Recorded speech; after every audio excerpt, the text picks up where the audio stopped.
My name is Kara Cookson. I use she, her pronouns, and I coordinate the statewide Victim Witness Advocate Program at the Maine Office of the Attorney General. This hour-long video is intended to provide you with an introduction to the history of victim and survivor services here in Maine.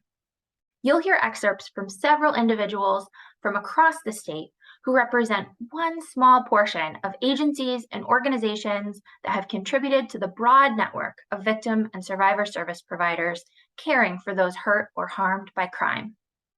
Our shared history and the way we talk about our history and understand it is not fixed and continues to evolve as we learn more about the past, reconsider the stories we tell, and think about who's telling them. This video is not a complete or comprehensive history. Many voices are missing. So instead, consider this video an overview that highlights just some of the key moments and important perspectives. Some of this material was pre-recorded as part of a virtual commemoration of National Crime Victim Rights Week. These presentations were edited for length. As someone who works closely with victims and survivors here in Maine, you are part of the legacy you will learn about today. You are part of making our shared history. Welcome. First, we will hear from Elizabeth Ward-Saxel, Executive Director of the Maine Coalition Against Sexual Assault.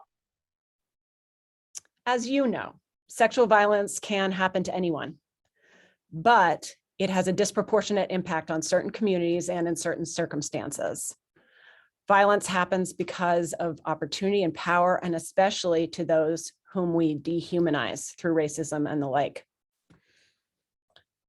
Intersecting identities, as we know, and circumstances can further increase the risk of victimization. So, for example, people who are Black and trans and homeless face even higher rates of sexual violence.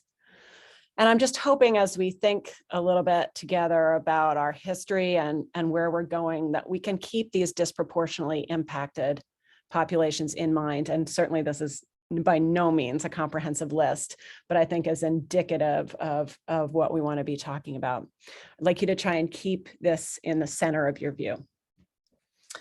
One of the facts that continues to amaze and inspire me about this work is that at some point, every sexual assault survivor's story I have ever heard, they talk about how they want to keep this from happening in the future, how they want to do something within their own life, be it small or large, to end sexual violence. I know our VWA friends with us today have often heard survivors mention one of the key reasons why they are engaging in the criminal justice system as being wanting to keep the person who caused harm from causing harm to others. This selflessness, this ability to look outside during a time of intense internal hurt is just deeply inspiring. And it's the reason why I know that the sexual assault movement here in Maine began here, unceded Wabanaki land, began when the first Europeans arrived. I know that Native survivors talked with one another about what was happening to them at the hands of Europeans and talked about how they could protect one another, how they could protect their children, how they could support other women, how people of two spirits could help support one another as they were experiencing sexual violence. And so, though we don't have a historical record that neatly lays that out for us, for me, that's where the sexual violence movement began in Maine. We do have much more in terms nationally, in terms of the role that women of color, and particularly Black women, played in the beginning of the anti-sexual violence work. We know the historical record tells us that in 1816, Harriet Jacobs published one of the first accounts by a survivor describing the sexual violence she experienced. And in 1866, Frances Thompson, a trans Black woman who may be one of the first ever to provide any testimony to Congress about sexual violence, she described what she experienced and witnessed during the Memphis massacre. And Ida Wells Reese Taylor, Rosa Parks, all inspired many in our country to engage in the movement to recognize and end sexual violence. Those are the original shoulders on which this movement stands. Although women continued individual acts of resistance through the first half of the 20th century, the next wave of the anti-rape movement began in the late 60s and early 70s. This is where we start the traditional story on the heels of the civil rights and the student movements.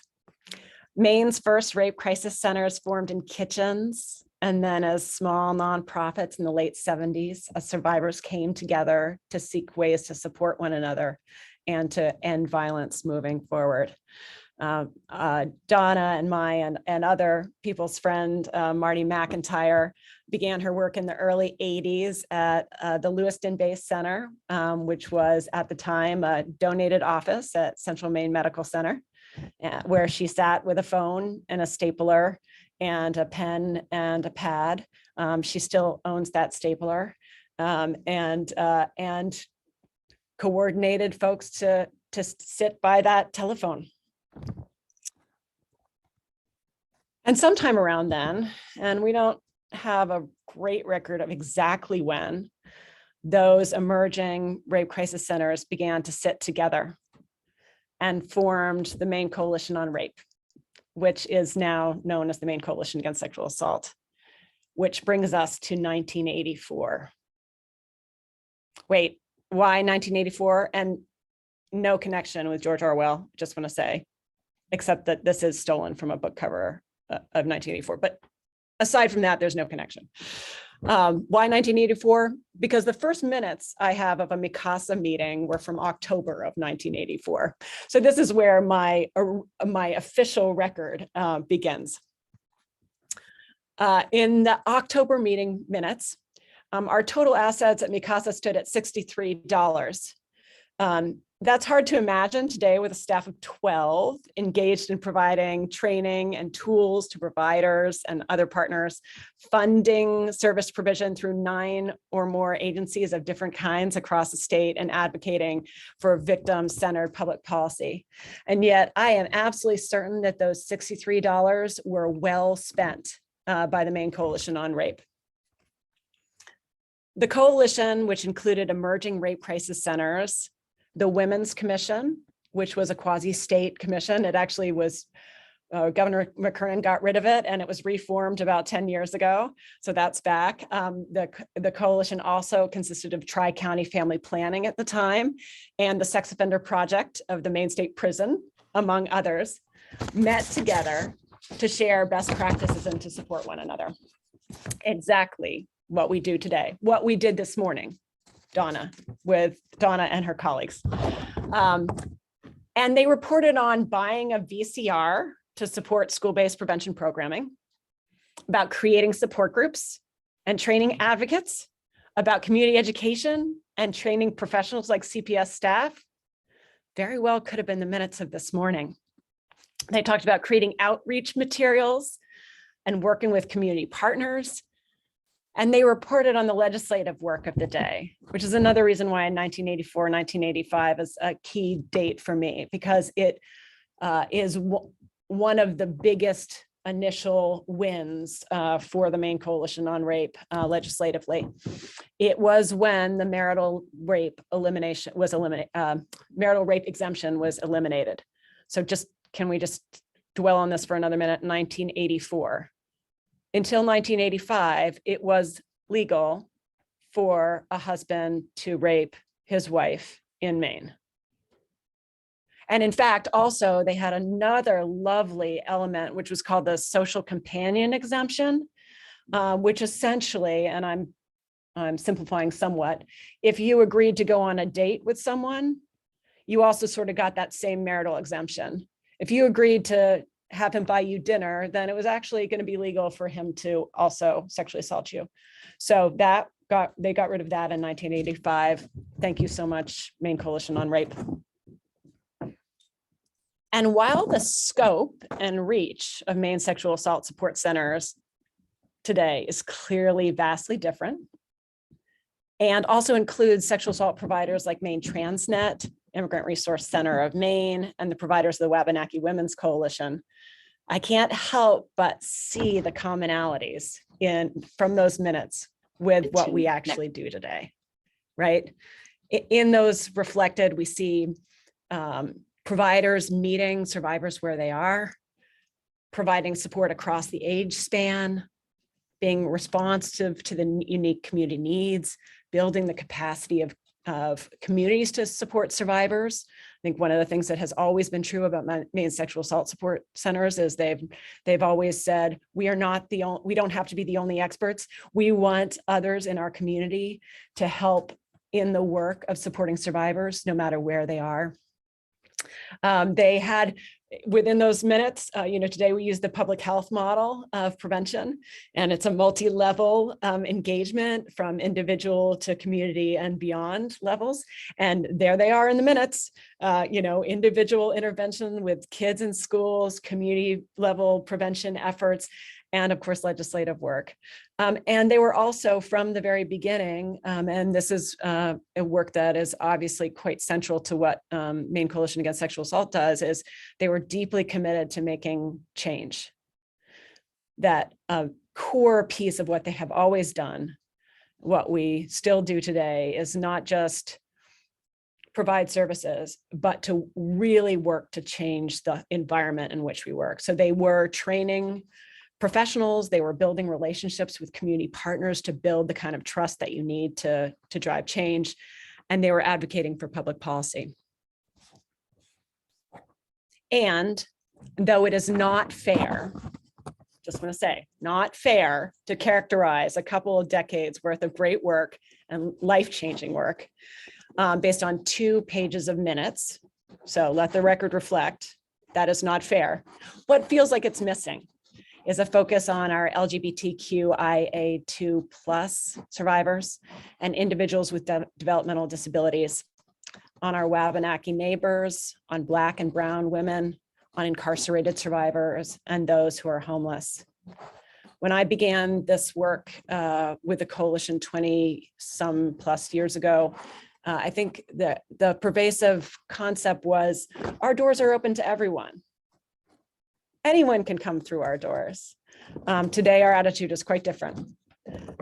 We recognize that there are many barriers to providing real, welcoming, comprehensive services for folks. And so today, I think where we're headed, we are on the road to, is working to turn our focus, to listen to those communities, to find better ways to support the survivors who are with them, either through those 1984 rape crisis centers. Donna's wasn't formed yet at that point. So we're doing better in Kennebec County, and or through organizations that are providing services for and by the communities that are trusted by them, like the Wabanaki Women's Coalition, like Maine Transnet, like IRCM, like Disability Rights Center, like Speaking Up for Us and others. Patrick Walsh, who you will hear from next, was one of the first victim witness advocates in the state of Maine. He will talk about his experiences back then. To prepare myself for today's meeting, I did some reading, and I can say with some confidence that victim witness advocate programs materialized in the early 1970s, with the earliest examples being those offering support for victims of sexual assault. Advocacy programs spread in popularity, and by 1974, the Law Enforcement Assistance Administration, LEAA, part of the U.S. Department of Justice, began to make grants to prosecutors' offices and local governments to fund the delivery of crime victim assistance programs. Maybe you know all this history. Bear with me. In 1978, John Atwood, then the head of the criminal division of the Maine Attorney General's office, announced that he intended to run for the office of District Attorney for Prosecutorial District 6, Waldo, Knox, Lincoln, and Saginaw counties. Mr. Atwood defeated another candidate in a June primary and then won the election unopposed in November. In a recent phone call with Kara, I referred to a boast that I had sometimes made about being the fulfillment of a campaign promise in 1978 by Mr. Atwood, but I couldn't recall ever hearing or reading the details of that promise.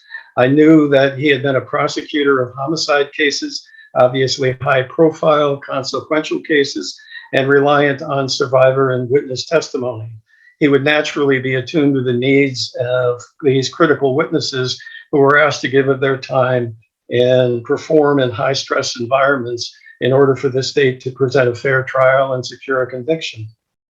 When he took the post of DA in January 1979, the Rockland Courier-Gazette reported, quote, "Atwood's plan for a victim assistance project is proceeding on schedule, pending approval of matching funds by the county commissioners and the legislative delegation in Saginaw County. Atwood is hopeful that this type of program and effective, consistent prosecution of criminal cases will serve the public well during the 4 years of his administration. Although I spent some time searching in the old news, I couldn't find reports of the specific campaign promises, which might have included references to the VWA project he envisioned. But it was clear that after the election, he began to work to locate funding and earn local support for the VWA program, even before his term began. Funding was eventually granted from the aforementioned Law Enforcement Assistance Administration. In February, 5 weeks after he took office, the Courier-Gazette reported on DA Atwood's meeting with the Mid-Coast Law Enforcement Association, with representatives from all four of the district's counties. Included in the report was this quote, that unlike most campaign promises that are frequently forgotten in the aftermath, he has every intention of keeping his. It's time, quoting Mr. Atwood, that some thought and consideration be given to the other victims of crimes, the actual victims and the witnesses. They should have the opportunity, the advantages of the defendant in the criminal process. I would like to see this almost ignored segment of our society be given equal rights. Why not a preview of trial proceedings? How many witness victims go into court for the first time in their lives, almost totally unaware of legal procedures? They are intimidated by the very atmosphere of the courts. Then there is the matter of recompense. I don't expect the legal system to pay them for doing their duty or because they are victims, but consideration should be given to people who spend time away from their jobs, homes, and families in order to be responsible citizens. Somehow in early 1979, I learned of the job opening. And although I could not find a help wanted ad in the old newspapers, I'm not certain how the job was described. I quite obviously applied and was invited to an interview. The interview team consisted of the DA, his assistant from Waldo County, William Anderson, now a Superior Court judge, his prosecutorial assistant in Knox County, Dr. Earl Nino, and Barbara DeGolier, the new victim witness advocate in Penobscot County, working for DA David Cox. I believe that she may have been the first victim witness advocate in the state, but it's possible that representatives from Penobscot County know that history. I was offered the VWA position and reported for my first day of work on April 17th, 1979, 43 years ago. The salary was $9,000, that's per year, and it was welcome. My wife and I had purchased a home about a year and a half before, and we were expecting our first child in 2 months. So having a full-time job was a good deal. I arrived for the first day of my new job, shown to a very small office that was behind the legal secretary space. While trying to become acquainted with my multi-line phone that first morning, I was asked to come into Mr. Atwood's office. He introduced me to a couple whose 7-year-old son had been molested by a man recently released from the Maine State Prison. I will never forget that Mr. Atwood told these parents, Mr. Walsh is going to support your son and your family through the criminal process. I don't ever recall receiving a job description, but that introduction made it very clear that I needed to learn a lot and learn it fast if I was going to be effective in living out the vision that Mr. Atwood had for the program. It was a benefit to me, I have to admit, that no one else had held the position. There were no preconceived notions, no precedents. So it was easy to step in and create a position that was satisfactory to the procedures of the office and to the district attorney. Shortly after my start, Waldo County had a scheduled term of Superior Court. This would be my first. In preparation, I began contacting witnesses and hearing general complaint of, again? I learned that in the absence of a staff person who could provide information about the expected court schedule and set up an alert system, the practice had been to serve subpoenas on everyone on the witness list for all the trials on the docket. Understandably, people were upset about being required to attend court, sitting there with nothing to do and with little information before being told that they could go. I remember one person, a witness in a serious arson case, informed me that he had spent 11 days at court over 3 successive terms and not been called to participate in the trial. One easy and cost-effective change that we were able to make was in scheduling and notification of witnesses, which saved more than $5,000 in witness fees in that first year. Shortly after I started, the district was able to hire another advocate to be responsible for the work in Lincoln and Saginaw counties. I don't think I had so much of a head start that I could help get her oriented, but we did confer and provided mutual support in our learning. We were pretty alone in this work. I did hear about another victim witness advocate in Androscoggin County.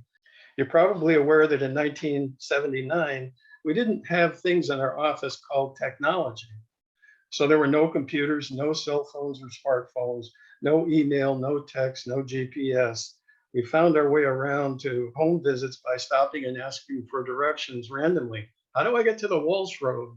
And never saying which house we were looking for in order to protect confidentiality. I tried to do a lot of home visits if people welcomed me. And the tie that I wore at the office got thrown in the back seat of the car before I went to that meeting, in order to be informal, while at the same time, hopefully being informative. We had barely functioning photocopiers, and it took a while for fax machines to be available. Most people did not have voicemail or even answering machines on their landlines, so that trying to reach someone sometimes meant trying to make phone calls after hours to catch people after work. Some printed forms could be completed with the use of a typewriter. Some of you have had experience with typewriters. Mistakes had to be whited out or the form restarted.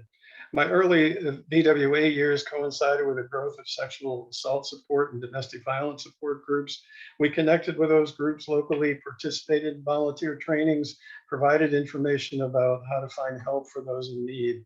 By 1985, child abuse and neglect prevention councils were forming in both my counties and, in fact, the other 2 counties in the district as well, to provide parent education, family support, public information awareness initiatives. We sat on boards and participated in joint training and awareness activities.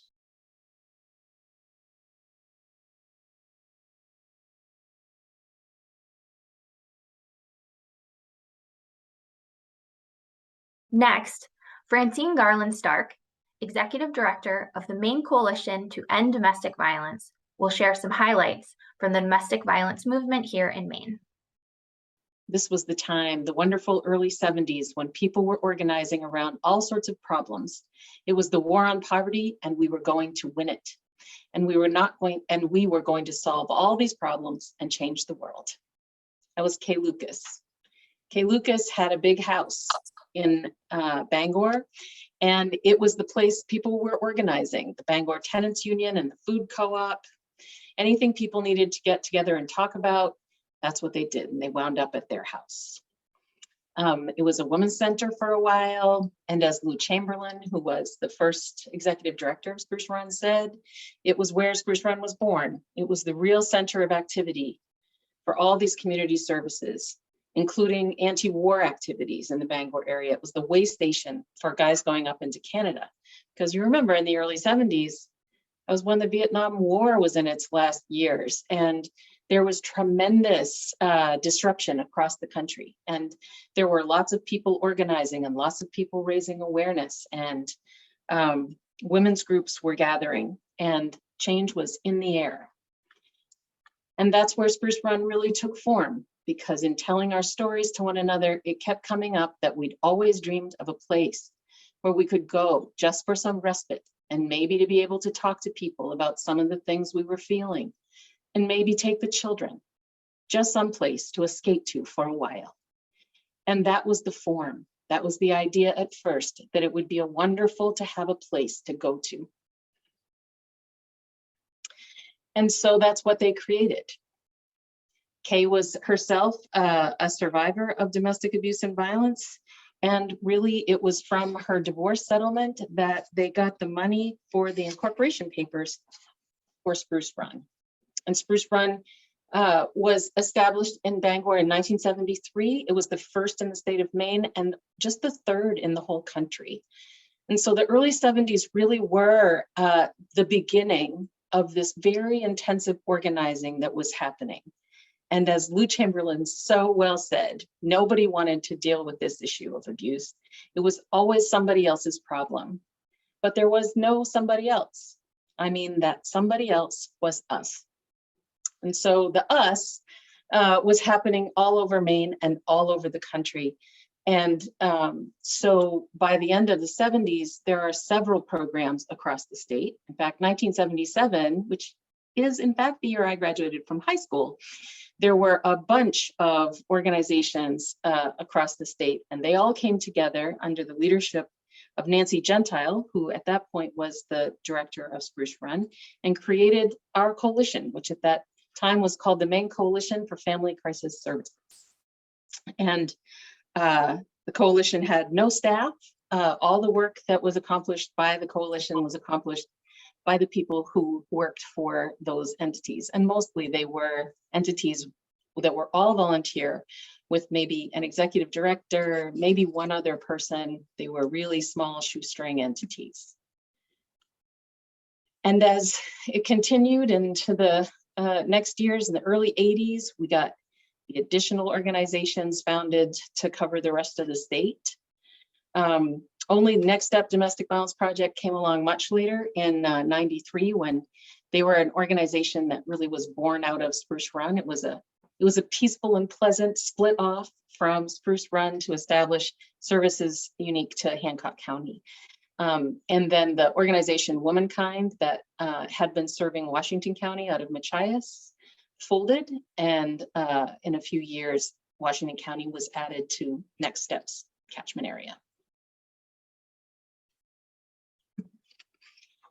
And so this is really what these organizations were created.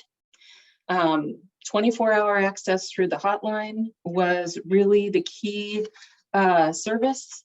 What we wanted to be sure people had was a safe place they could call to do the things that Kay Lucas was talking about. Have a place where they could connect with others, where they could feel safe, be supported, be informed, inform each other. And during those years, throughout the 80s, we were really just trying to create relationships and raise awareness. It was so common to hear on the hotline in the 80s and into the 90s that survivors were really feeling so isolated because they didn't think there was anybody they could talk to about what was happening to them. When they tried to talk to their families, a very common thing people were hearing was, "You made your bed, now lie in it." And I think I remember at one point, sometime in the late 80s, actually realizing, I haven't heard anybody say that in a while. It was such a common thing to hear. And a common conversation that we would be having with people was, whether or not there was anybody in their family or in their circle of friends that they thought might possibly be willing to have a conversation with them so that they could have support from somewhere. But people called us because we were the safe place to be able to tell about what was happening. And there were so many survivors who were generous in telling their stories.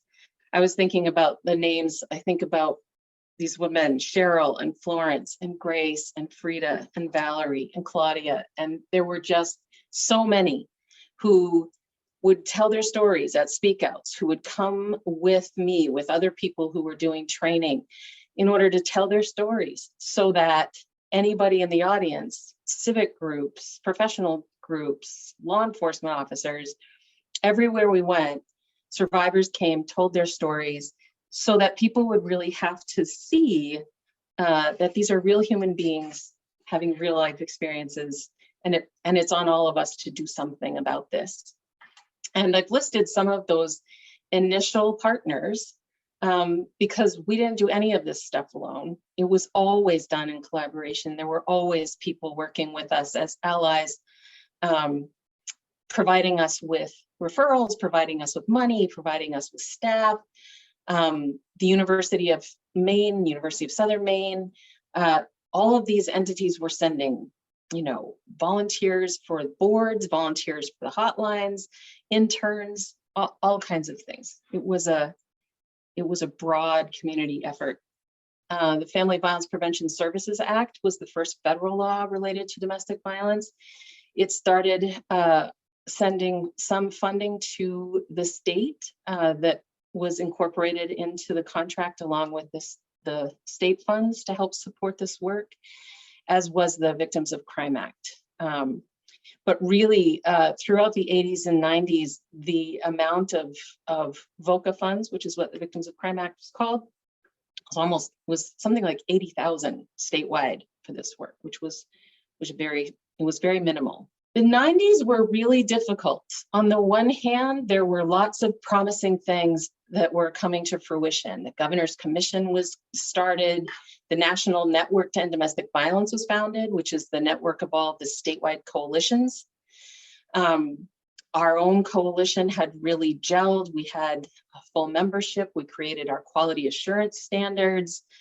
I went to this conference in Chicago where they unveiled national model policies for how states could best respond. And we started using the phrase, the coordinated community response. There was this watershed conference in Bethel where all the judges in the state of Maine came together. We brought up Sarah Buell, who still does extraordinary teaching work across the country. She's a survivor who went to Harvard Law School, and she has an extraordinary ability to help people see what the barriers are to survivors being able to escape this sort of trap of abuse in which they find themselves. It was an extraordinary time. But at the same time, what happened in the 90s was the Clinton administration and welfare reform and the fruition of the Reagan administration's cuts to housing subsidies. And so what we were looking at was a time with lots of opportunity in terms of this sort of systemic work we were doing. But what survivors were facing on the ground was the looming possibility of time limits on any public benefits that they were getting, work requirements, child support enforcement being tied to their getting public benefits. Francine goes on to talk about key developments in the 2000s and beyond.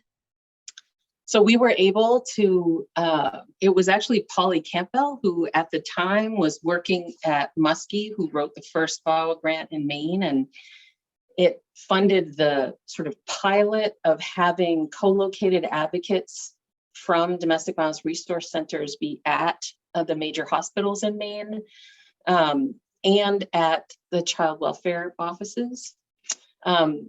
We eventually lost the funding related to that hospital work, but we were able to get a new grant starting in 2006 and have a strong partnership with DHS in sustaining that domestic violence child protective liaison program, which has done great work now for decades. VAWA helped us create the Somerset House. This was a family violence project initiative, creating the first shelter in Maine that's specifically structured to support survivors who are both escaping domestic violence and trying to cope with their own substance use disorder. That model informed really how all of our shelters are currently structured and staffed, because over the course of the 2000s, the extraordinary increase in substance use disorder troubles across our state have made it so that all of our shelters have to be attending to these things at the same time. That was not really true in the 80s and 90s, the way that it is today. We were able to get VAWA grants in order to support extensive rural outreach all the way from the Western Mountains up to the St. John Valley and out to Eastport. Doing rural outreach has been a priority since the beginning of this movement in Maine, and VAWA gave us some additional dollars to be able to support advocates to be in all those places. It's helped do outreach on campuses with youth. It's created elder abuse services, established a shelter for elders in Cumberland County. It's supported the expansion of all the services for Maine's tribes and the Wabanaki Women's Coalition. And the culturally specific funding stream has been helpful in supporting the Immigrant Resource Center of Maine. Now, Donna Brown, Executive Director of the Wabanaki Women's Coalition, will talk about the history of Maine's tribal advocacy centers and the Wabanaki Women's Coalition itself. My name is Donna Brown, and I am the Executive Director of the Wabanaki Women's Coalition. I am also a citizen of the Penobscot Nation and the Algonquin First Nation of Kitigan-Zibi and Anishinaabe, located in Maniwaki, Quebec. I have been invited to spend some time with you to cover the history of the Wabanaki Women's Coalition during its early formative years. In 1998, the Holton Band of Maliseet Indians was awarded a Stop Violence Against Indian Women grant. Jane Root was hired as the coordinator to develop a domestic violence response program. In 1999, the Passamaquoddy tribe at Pleasant Point is awarded the same grant and begins providing advocacy services. Nancy Soctoma is hired as the coordinator of the program in 2001. In 2007, the first formal discussions between Jane Root, Nancy Soctoma, and Ruth Jewell, member of the Penobscot Nation, were held to organize as a tribal coalition.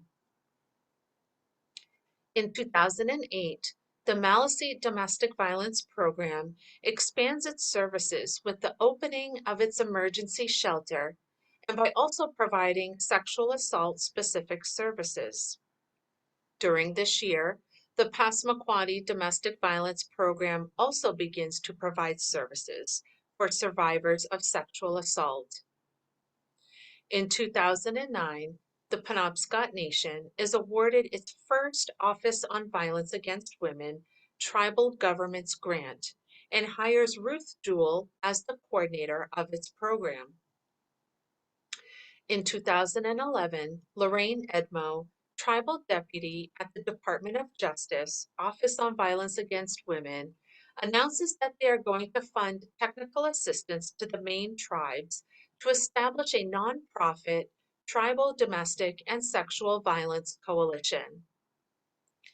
In 2012, Becky Soctoma is hired as a part-time advocate for the newly formed Passamaquoddy at Indian Township Domestic Violence Program.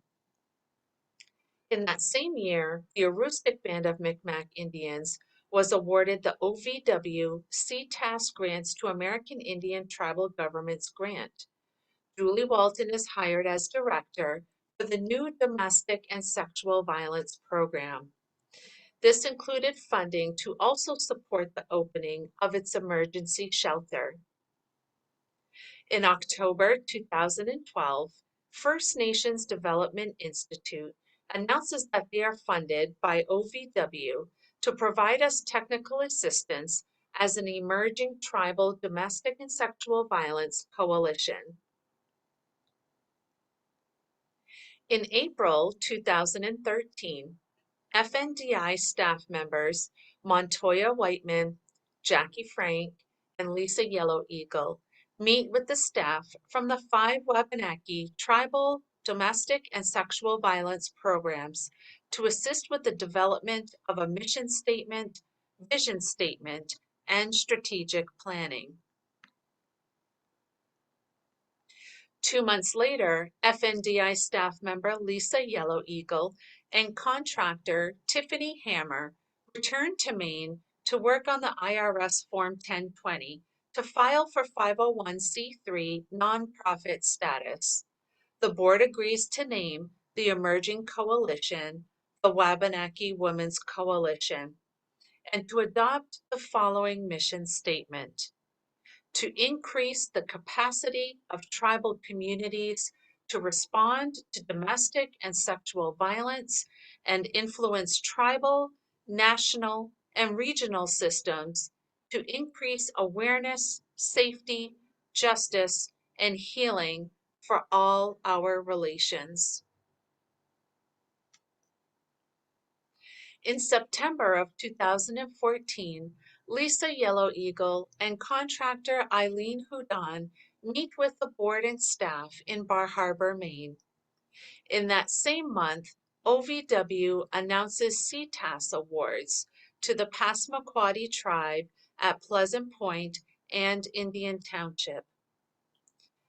This first OVW funding for Indian Township was used to develop a full domestic and sexual violence advocacy program, which included emergency shelter services. In October 2013, Mary Jane Root is hired as the executive director of the Wabanaki Women's Coalition, where she would remain in that position until her retirement in 2021. In 2017, Donna Brown is hired as the coalition's outreach coordinator and then its executive director in 2021. Today, the 5 Wabanaki domestic and sexual violence advocacy centers have a total of 19 advocates that provide services to victims of domestic violence, sexual assault, dating violence, stalking, and sex trafficking. Included here is a slide of our member programs, which include their addresses, telephone numbers, and hotline numbers for all of the 5 Wabanaki domestic and sexual violence advocacy centers. Our next presenter is Fatuma Hussein, who is the Executive Director of Immigrant Resource Center of Maine. She will talk about the origins of IRCM's culturally specific gender-based violence work. First of all, it's important for us to acknowledge and must acknowledge the legacy of sexual violence and victim services. As a Black woman, Black and Brown women are affected at a higher level when it comes to sexual violence. For me particularly, and the people that we serve, who are immigrants, refugees, asylum seekers, and now to some extent, we have younger generation who identify as African American coming through our doors. Sexual violence is exposed to us at a very young age, starting with female genital mutilation, coming from a background of war. All we know is sexual violence. If you're a girl, if you're a woman, that's what you know. If you're a boy, to some extent, that's what you're exposed to and that's what you know. And so it encompasses our livelihood, who we are, but we don't recognize that that is sexual violence until we get exposed to countries such as this country. And so the stigma, the bias, and the lack of protective measures are obstacles to really getting the help that we need. Black and Brown women have advocated against sexual assault and sexual violence, provided victim services despite these obstacles. And to Elizabeth's point, I think there's a lot that Black and Brown women do around the world that often is not necessarily known of or acknowledged.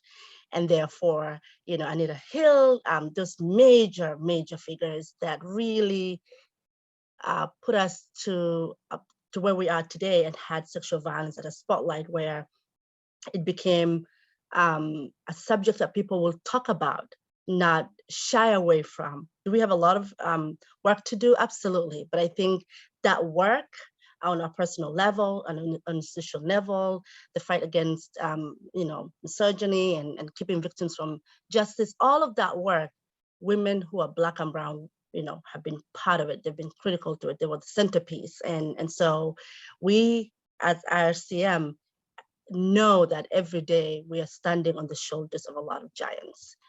In 2001, Lewiston, Maine, Auburn, Maine, and the state of Maine was seeing a lot of Somalis. These Somalis were coming from all over the country, and they didn't ask for permission. They just showed up. They showed up on snowy days.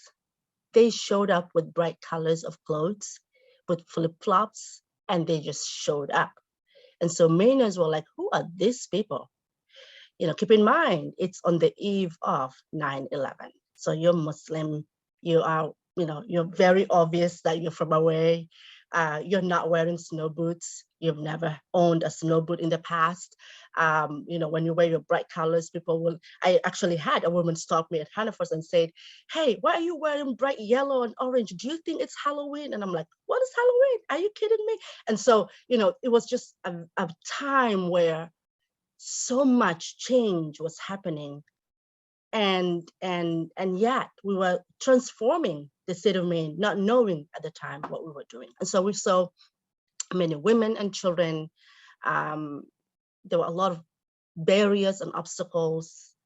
It was hard to receive proper access to services that were culturally and linguistically specific. It was a challenging time. The host community wasn't prepared for us. Neither did we know what we were getting into. And so the state of Maine had the Refugee Advisory Council, and they invited us to come and speak. And there they were like, we are seeing a huge influx of Somalis. Can you, Fatuma, come work for us? And I was like, I'm very pregnant. It felt like every year I had a baby, and for real, for the last 20 some years, I've been having babies. I've got 4 boys, 4 girls. And so at the time I was like, no, I'm gonna have a baby.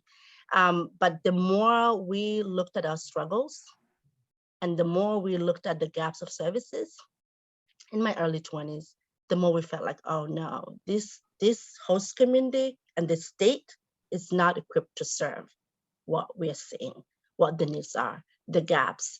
And in it, for me, what I actually looked at was this gender-based violence, this lack of empowerment. Don't get me wrong, immigrant women, people who have gone through refugee process are resilient and courageous, because if you've gone through war and survived, there's nothing that can come your way, because you're going to be that resilient and courageous person. That said, these are services that are not really equipped to serve or designed for us. And so we looked at targeted resources and services. And in 2002, August 2nd, 2002, a shout out to IRCM. We're going to be 20 years old this year. So thank you. It's a lot of goosebumps. Thank you. So that, under the fiscal agent of Catholic Charities and Community Concepts, with $40,000 from the Department of Health and Human Services, we hit the ground. And our goal was to support, empower, uplift the victims and survivors who didn't have the skills or tools to come forward on their own. We knew that we had barriers for the survivors of sexual violence. We knew that we needed a different avenue. We knew that there had to be change. And therefore, and I know I'm out of time, we've got only 3 minutes. And so just very quickly, lack of knowledge and information about the legal system. There's a lot of immigration issues. We don't trust law enforcement and the judicial system, because that is the system that will rape us and say we will protect you at a war zone. There is no place in my community that a victim, a survivor of sexual violence can say, I was raped, I went through this, and I need services. It's such a huge stigma. But today, when you come to our gender-based violence office, there's a lot of traffic, and that makes me proud. No matter where we are, from Bangor to York County, it's there. So I think there's a lot of progress, there's a lot of access, there's a lot of equity that is really on the right path. acknowledging, accommodating the unique experiences, making sure that there's intergenerational and cross-cultural support.